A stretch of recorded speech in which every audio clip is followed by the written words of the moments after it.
Bon début de semaine à toutes et à tous, mesdames et messieurs. Merci de faire confiance au journal de la ville et tout de suite les sommaires. Procès sur le meurtre de l'activiste pro-démocratie Rossi Mukendi Chimanga, Karine Lokesso, commissaire supérieure et principale, a écopé d'une peine de prison à perpétuité assortie de 10 ans de sûreté incompressible. Il est également condamné à 10 ans de servitude pénale pour violation des consignes. La cour militaire de Kinshasa Matete a rendu son verdict ce lundi 10 janvier. Elle la reconnaît coupable de meurtre de l'initiateur du collectif 26. Bonne nouvelle pour les enseignants de la République démocratique du Congo.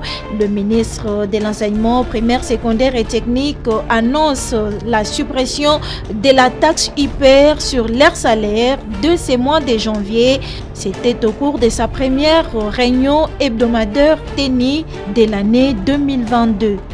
C'est tout pour les sommaires, mesdames et messieurs. Encore une fois, bienvenue dans ce journal.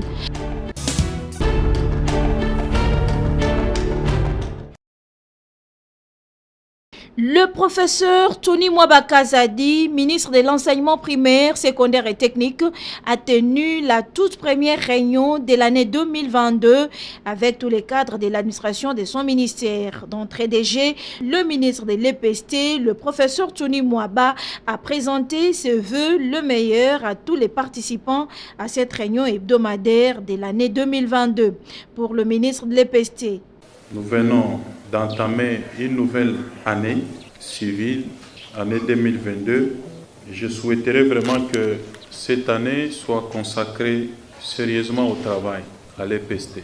Et ce travail doit être assis sur nos deux piliers, à savoir le redressement de notre sous-secteur, par la lutte contre toutes sortes d'antivaleurs, pour ainsi restituer l'EPST à sa place. Si c'est l'éducation de base, c'est le départ. Et c'est ce qui conditionne toute la suite dans notre système éducatif. Et le deuxième pilier, tout le monde le sait, c'est sur la consolidation et la pérennisation de la gratuité. Beaucoup d'efforts ont été fournis déjà. Mboila nous a aidé à clarifier les champs d'application de la gratuité. Je crois que même le chef de l'État lui-même n'a pas hésité de déclarer que maintenant les choses sont claires. Au cours de cette même réunion, le ministre Tony Mwaba a annoncé le déploiement d'une mission de la construction de 200 écoles dans les 58 provinces éducationnelles. Et désormais, et ce qui est vrai, c'est de se battre pour la construction des écoles.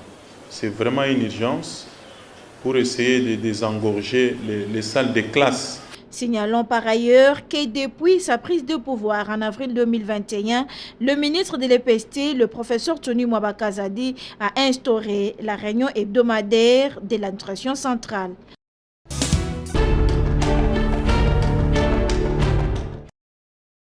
Le chef de l'État, par le biais du gouvernement congolais, a validé un programme de développement local en faveur d'au moins 145 territoires. C'est une volonté politique du président de la République et sa majorité parlementaire de vaincre la pauvreté et les inégalités sous toutes ses formes. Il sera mis à la disposition de chaque territoire plus ou moins 10 millions de dollars pour ce projet de développement. Éloge Luyela, la représentante des enfants villageois en RDC, s'est dit satisfaite pour avoir lutté et plaidé pendant au moins 4 années pour l'amélioration des conditions des enfants villageois et félicite le chef de l'État pour ce projet. Je me tiens ici en tant qu'ambassadrice des enfants villageois de la RDC et au nom de Vinci Point Focal SDV ONG, je viens au nom de toutes ces filles mères, de tous ces enfants délaissés pour dire un grand merci au chef de l'État. Nous sommes venus ici pour encourager le chef de l'État. Nous sommes venus ici pour louer les efforts du gouvernement. Vous savez, de tels projets, ça va résoudre beaucoup de problèmes. Imaginez qu'aujourd'hui, dans les 145 territoires, qu'on puisse au moins construire un hôpital ainsi qu'une école modernisée. En tout cas, c'est vraiment un très bon projet. C'est un projet très louable. C'est un projet que nous acclamons, nous, SDV ONG, ça va faire 4 ans que nous militons pour ce genre de projet. Un bon projet qui nécessite un bon suivi et une vigilance pour éviter tout cas de détournement à Ranchéry et Loge-Luyela. Nous allons rester vigilants pour que demain, qu'on ne nous dise pas qu'il y a détournement. Vous savez, dans ce projet, on a proposé que chaque village sera doté de 10 millions de dollars. Donc, ça veut dire que chaque territoire sera doté de 10 millions de dollars. C'est un si grand projet. Nous n'allons pas permettre qu'il y ait le détournement. Rassurez-vous. Comme nous avons commencé aujourd'hui de parler sur ce projet, nous n'allons pas nous taire, nous allons continuer à parler, à éveiller la conscience de la population pour que ce projet soit matérialisé. De toute évidence, il est attendu de la mise en œuvre de ces programmes des effets immédiats et des impacts réels perspectibles sur la réduction de la pauvreté et inégalité sociale en République démocratique du Congo.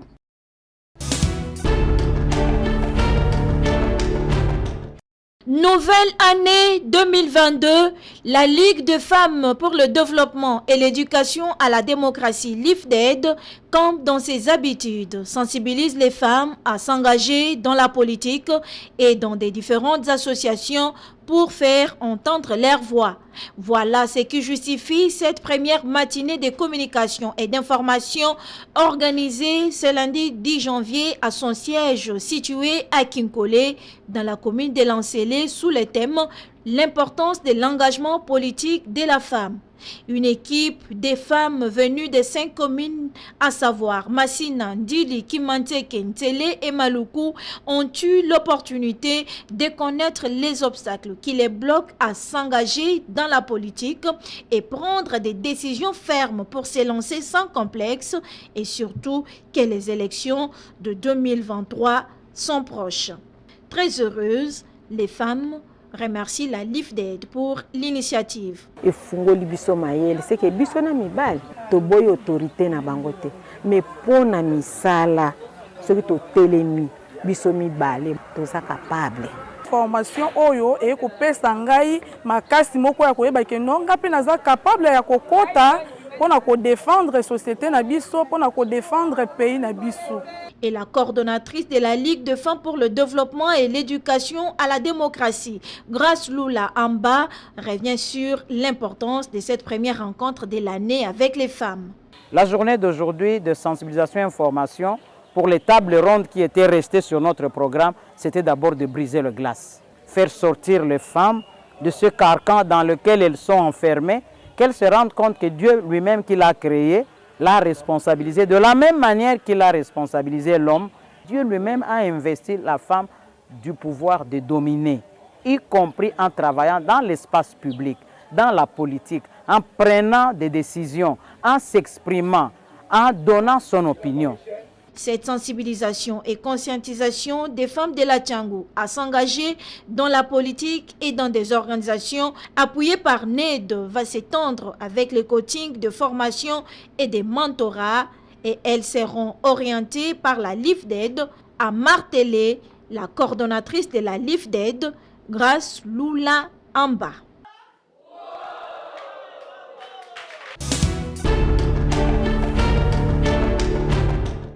Tournée du chef de l'État, Félix Antoine Tshisekedi Tshilombo, dans l'espace Grand Kasaï pour le coordonnateur général de la société civile de la RDC, Christopher Ngoy Mutamba.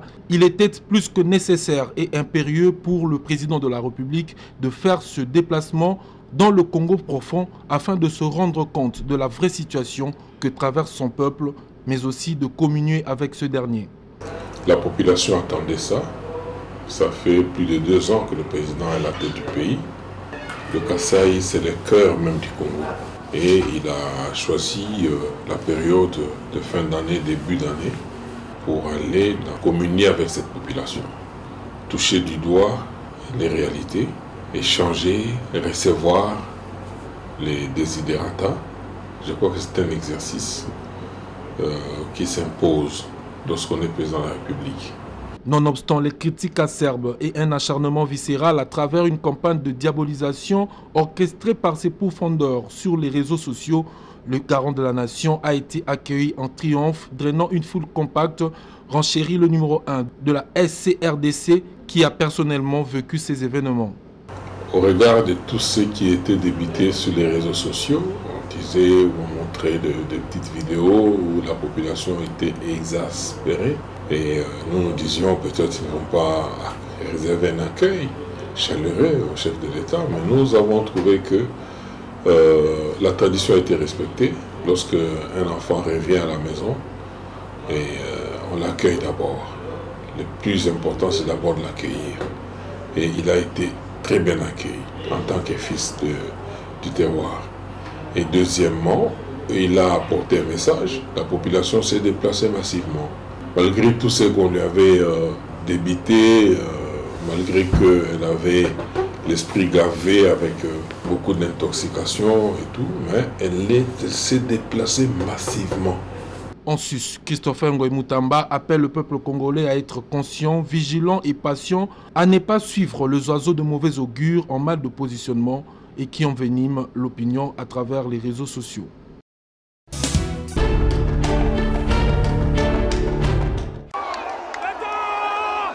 Critiqué pour ses déplacements à l'extérieur du pays, le chef de l'État, Félix Antoine Tshisekedi Tshilombo, venait d'effectuer une tournée dans le Grand Kasaï pour palper du doigt la réalité des Congolais sur terrain. Dr Boni Kalonga, président fédéral de l'UDPS du district du Moamba, félicite le chef de l'État qui ne s'est pas contenté du confort de son cabinet. Je commence d'abord par remercier le chef de l'État parce que c'est un chef de l'État qui ne reste pas sur son fauteuil en train d'observer les choses passer. Après avoir fait une grande tournée en Europe, en Asie internationale, les gens avaient beaucoup parlé que le chef de l'État ne se rend jamais dans les fins fonds du pays, quoi que ce soit. Mais aujourd'hui, nous avons vu un chef de l'État très fort qui est parti pour voir palper exactement. Dr Boni Kalonga énumère aussi quelques réalisations du premier mandat du président de la République. Nous commençons par le budget de l'État. Le budget de l'État qui s'est élevé à un montant supérieur, largement supérieur au budget que nous avions. Et à l'est, du point de vue de la sécurité, vous savez bien aujourd'hui, nous avons récupéré beaucoup de villages, beaucoup de villes et que notre armée met en mal les armées, les forces négatives. Ça, c'est une avancée énorme. Et dans le domaine de la santé, nous savons bien beaucoup de médecins, des infirmiers sont mécanisés, sont primés aujourd'hui. On ne peut que dire, en tant que médecin, dire merci chef de l'État. Nous avons le Bukanga Lonzo qui a repris aussi, vous avez Kanyamaka Sissi qui a repris aussi. Donc je ne peux pas faire tout le bilan, mais du moins le chef de l'État pour 2021, je vous dis bravo. Il a aussi voulu donner une explication aux propos du président faisant polémique sur la toile Mboka et Koufakala. Dans chaque langage, il y a un style qu'on utilise. Hein? Il ne faut pas voir la forme, il faut voir le fond. Il a bien dit, on n'est pas venu ici pour voler. On n'est pas venu ici pour voler. D'ailleurs, il n'y a rien à voler parce que déjà, le pays est par terre. Ça veut dire que c'est comme si quelqu'un qui te disait, qui est devant un pauvre qui se dit non, mais chez ces pauvres, je vais prendre encore quoi? Parce qu'il n'a déjà rien. Et c'est que le chef d'État est en train de faire aujourd'hui, c'est comme un maçon qui est en train de faire une fondation. Ça veut dire comment est-ce qu'on va briser une maison qui n'a même pas de fondation. Donc c'est le sens de cette phrase-là. En sa qualité de président fédéral de l'UDPS du Moamba, Dr Boni Kalonga a présenté ses vœux pour l'année 2022 à tout le Congolais.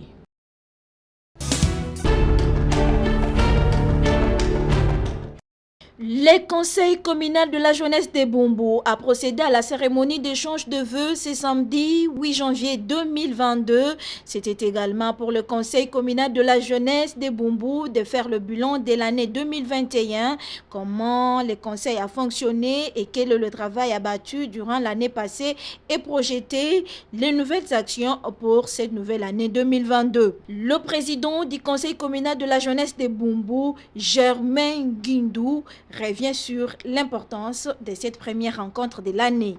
Le rencontre on a vu sur le ezalaki tout ça qui évaluation année sili année sikebandi to ngaki toyeba to marché ndenge nini comme bilan na biso na niveau ya conseil communal ya jeunesse na ba structure nini esimbi nini ope esimbi te ndenge boyoki basurtir balobi malamu na mabe oyo eleki na 2021. Dans les actions qui seront menées pour l'année 2022, la jeunesse des Bumbu insiste sur le projet de la construction du bureau de la jeunesse des Bumbu.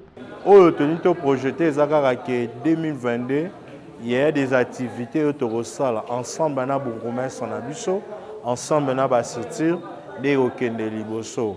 Mais à mon tout ezaka tozana un projet oyo tobengi construction ya bureau ya conseil communal. Bureau ya conseil communal ezaka na bureau te.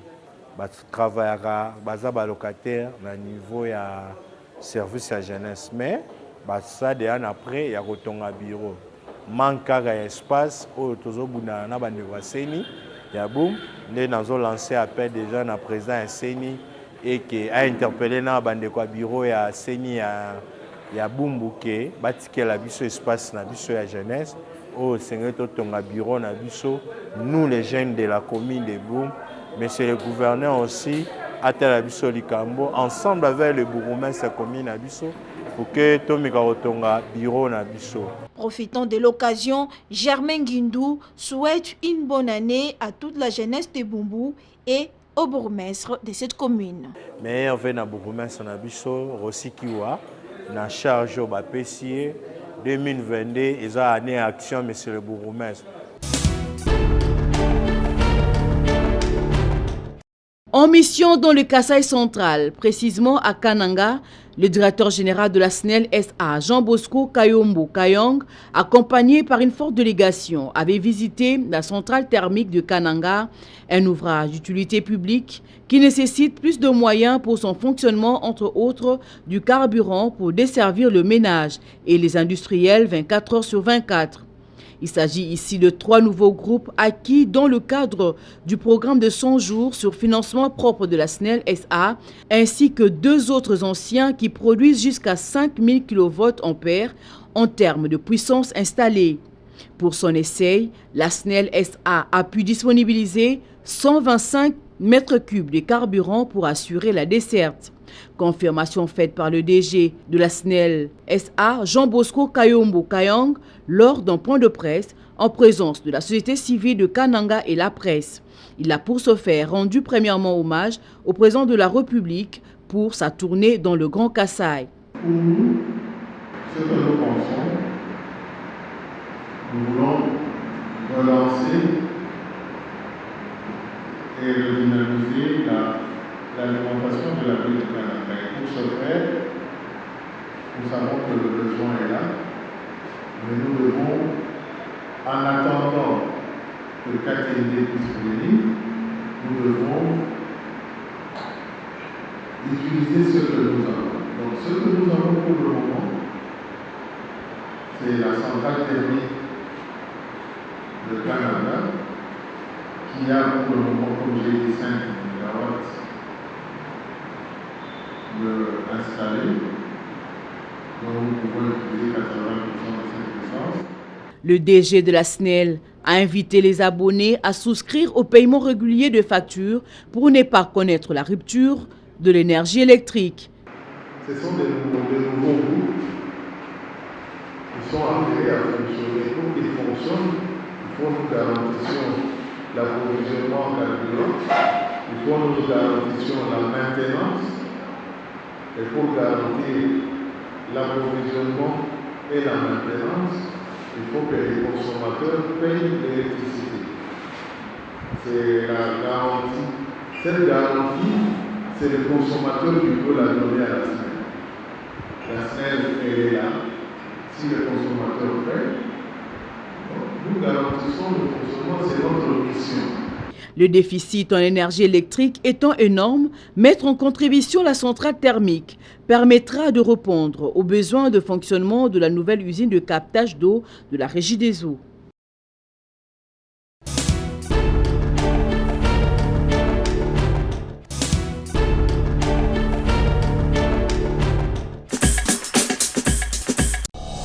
Nous sommes arrivés à la fin de ce journal de la ville, mesdames et messieurs. Merci de l'avoir suivi. Le prochain rendez-vous est fixé pour ce mardi et d'ici là, portez-vous bien.